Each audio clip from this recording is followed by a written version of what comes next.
Хямралын үеэс өөрөөр ийм таагүй нөхцөл байдал урд нь харж байсан уу? Харж байгаагүй юм байна. Эдийн засгийн таамагт суурилсан дата мэдээллүүд зах зээлийн бодит байдал болох вэ гэдгээс санаа зовж байна. Бидний явж байгаа зам яг л ийм байна. Стагфляц үнэртүүлсэн эрсдэлтэй зам. Эндээс асуулт урган гарч байна. Яг ямар үед хамгийн муу хувилбар биелэхгүй гэдэгт итгэлтэй байж болох вэ? Ямар үйл явдал тохиолдож байж Thatcher эсвэл Reagan-ийн үеийн бодлоготой адил олон улсын дүрм журмыг дахин зохион байгуулалтад оруулах үйл явц гэж бодогдуулах вэ? Сүүлийн 2 сард юу болсныг эргээд саная. Сүүлийн 2 сарын хугацаанд Америк нэгдсэн улсын хүчирхэг эдийн засаг стагфляц руу шилжсэн. Мөн сул түвшинд зарцаад байсан Германы эдийн засаг Спутникийн мөчлөгтөө шилжсэн. Олон улсын хэмжээнд нэг үе шаттай эдийн засгийн өөрчлөлт болох нэ гэж үзэж байсан ч харин одоо бол олон шатлалт өөрчлөлт болохоор харагдаж байна. Америк нэгдсэн улсын хөрөнгийн зах зээл илүүрхлээ алдаж, Европын хувьцаануудаас 17 хувиараа таараа үзүүлэлттэй байна. Хөрөнгө оруулагчдад хяналтаа алдах вэ гэж санаа зовндог байсан бондын зах зээл өсөлтөнд суларсан, өндөр инфляцид авчигдсан дүр зурагтай байна. Маш гайхалтай том өөрчлөлт болоод өнгөрлөө. Зөвшөлтсөлд хүрэх хэсэг нь тодорхой бус байна. Миний бодлоор хамгийн чухал нь энэ бүхэн хаашаа чиглэх вэ гэдэг л байна. Таны хэлсэнчлэн 2 боломжит гаргалгаа харагдаж байна. Эхний хөлбөр бол миний Thatcher, Reagan гэж нэрлэдэг эдийн засгийн системийг өөрчлөх зэрэг хүндгэн сорилтуудтай нүүр тулах зам юм. Үр дүндний засгийн газрын систем илүү оновчтой болно. Мөн илүү сайн эдийн засгийн динамикийг бүрдүүлж өгснөөр шинэлэг инновацуудын дэмжлэгтэйгээр шудраг худалдааны системийг бий болгох замаар хувийн хвшлийн бүтээмжийг бэхжүүлнэ. Энэ бол А хөлбөр. Харин Б хөлбөрийг сэргээш хэрэгэлсэн Jimmy Carter гэж нэрлэж болно. Өөрөөр хэлбэл стагфляц руу гүн шигдснээр бодлого боловсруулагчдыг мэдээ алдуулж, эргээд бодлогын хариу аргамжаа авахын тулд эдийн засгийн томоохон удаашрал үүсгэнэ гэсэн үг. Би үүнийг 50-50% магадлалтай гэж бодож байна.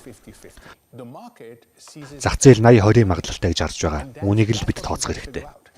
Түр хүлээгээрэй. Тэгэхээр хамгийн сайнаар бодоход Reagan Thatcher-ийн үеийн нөхцөл байдал тохино гэдгийг зах зээл 80% боломжтой гэж үзэж байгаа атлаа ердөө 20% нь Америкийн нэгдсэн улс болон Германы зөрүүтэй үзүүлэлт тэлнэ гэж хэлэх гээд байна уу? Хэрэглэгчийн болон компаниудын гүйцэтгэх удирдлагын төвшөнд гээд тал талаасаа тун таарах хүлээлттэй байгааг та харж байгаа шүү дээ. Зах зээлийн үнийг хэрвээ та харах юм бол зээлийн эрсдлийн үн бараг өөрчлөгдөөгүй байна. Хөрөнгийн зах зээлийг харуул өнгөрсөн 11-р сарын түвшиндээ эргээд очсон. Бидний жигэнсэн зүйл бол цаашдын тодорхойгүй байдал. Харин үнэлж дүгнж амжаагүй зүйл бол 50-50% магадлал. Ирэх хэдэн 7 хоног юм уу саруудад хариулт нь өөрөө тодорхой болоод ирнэ. Холбооны нөөцийн банкны тэргүүн Паул сүүлийн хэвлэлийн хурлаараа таамагт суурилсан дата мэдээллүүдийг нэг авч хэлцээгүй. Тэрээр таамагт суурилсан датанууд тийм ч муу зүйл төтөлж хүчрэхгүй. Мөн тарифыг төр зурх гэсэн нь миний санааг зовоож байна. Бүхэл өглөөг зөв зүйл ярихад зарцуулсан. Бусад улс хэрхэн хариу үзүүлэхийг бид мэдэхгүй. Хэрв Трампын тарифын талаар яриад байгаа зүйлсийг анхааралтай сонсох юм бол түүний тавьсан зорилтуудаа хэрхэн хүрээ төлөвлөж байгааг харах хэрэгтэй. Тэр орлогын төлөвлөгөөг тодорхойлсон. Тэр дотооддоо үйлдвэрлэл хөгжүүлэх бодлогоо тодорхойлсон. Мөн тэрээр альва зүйлийг улс төрөөс ангид байлгах, худалдааны харилцан үйлчлэлийн тогтолцоогоор дамжуулан шударга систем бий болохоор ирмэлзэж байгаа. Ингэснээр бидэнд үлдэх боломжит хувилбар нь 3 дахь сонголт буюу Ан Маригийн шиг хоцолсон арга. Ерөнхийдөө бүх талд жигдхэн тариф оноогч салбар болон улс орноос шалтгаалan нэмэлт тариф тогтооно. Тэгэхээр улс орнууд нэг бус хэд хэдэн үе шаттайгаар хилцэж байж л хэлцэлд хүрч чадна. Хэрв ийм зүйл тохиолдвол инфляцийн нөлөөлөл төр зурынхаа гэсэн ойлголт үнэхээр сайн мэдээ байгуулна. Учир нь инфляцийн сүүлийн нөлөөллүүдээс харахад хүмүүс үнийг холбооны нөөцийн банк шиг тийм ч ямар мартахааргүй байна. Хэрэг бид Reagan Thatcher-ийн бүтцийн өөрчлөлтийн боломжийг хүсэж байгаа бол ерөнхийлөгчийг ямар шийдвэр гаргаасаа гэж та хүсэх вэ? Спагеттины орооцолцсныг гаргахад үнэхээр хэцүү шүү дээ. Тиймээс гайлын тарифаар дамжуулан хамгаалах протекционизмын арга аюултай. Өөрөөр хэлбэл тодорхой салбар эсвэл тодорхой улс орныг онилох нь асуудлыг хурцдагдаг.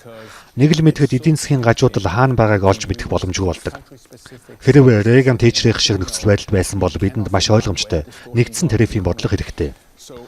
Тогтсон зохицуултыг өөрчилсөн тохиолдолд ямар үр дагавар гарах талаар тодорхой хариулж өгөх хэрэгтэй. Яагаад гэвэл бидний талаар нэг их мэдэхгүй байгаа шүү дээ. Төрийн байгууллагын реформын талаар ч тодорхой хариулт хэрэгтэй байна. Дахин шинжилж байна уу эсвэл тогтолцоог нурааж байна уу гэдгийг мэдэх хэрэгтэй. Төрийн салбарт одоо болоод байгаа реформын талаарх чухал асуулт.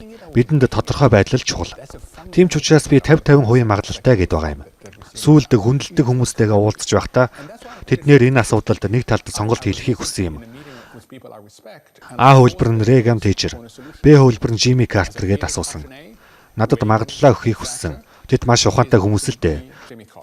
Тэдний хариулт 80-20 болон 20-80 харьцааны хооронд хэлбэлцэж байсан. Энэ л бидний хүлээж буй үр дүн ихэр тодорхойгүй байгааг харуулж байна. Хэрвээ Дональд Трамп хэлцэл хийх шийдвэр гаргаар бол өнөөдөртөө лав тодорхой мэдэхгүй байна. Та юу гэж төсөлж байна вэ?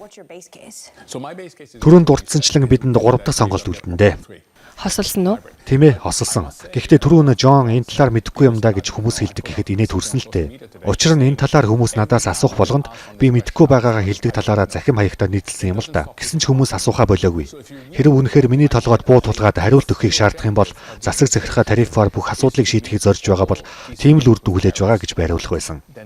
Саад логик нь ердөө л энэ шүү дээ. Таамаглах боломжтой ч зүйл биш. Учир нь ерөнхийлөгч болон түүний хамгийн ойрын хүрээллээс бусад хүн юу болохыг үнэхээр мэдэхгүй гэж би бодож байна.